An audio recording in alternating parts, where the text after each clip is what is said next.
எப்படி இருக்கீங்க? நான் எங்கே இருக்கிறேன்னு பார்த்தீங்களா? சென்னை. திடீர்னு ஒரு விசிட், அம்மாவை பார்க்கணும், கொஞ்சம் வேலையெல்லாம் இருந்தது.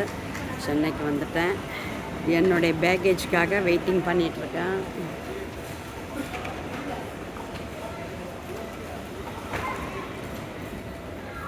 பேக்கேஜ்க்காக வெயிட்டிங் பண்ணிகிட்ருக்கேன். அம்மா மாமாலாம் வெளியே வெயிட்டிங் பண்ணிகிட்ருக்காங்க.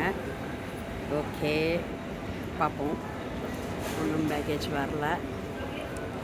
வந்துட்டாங்க அக்கா, அம்மா எல்லாரும் வந்துட்டாங்க. அக்கா பையன் வண்டியில் லக்கேஜ்லாம் ஏற்றிட்டுருக்கு. ஓகே, ரொம்ப டயர்டாக இருக்கிறேன். நாளைக்கு பார்ப்போம் வீடியோவில். Okay bye. Okay bye. Okay bye பாய்.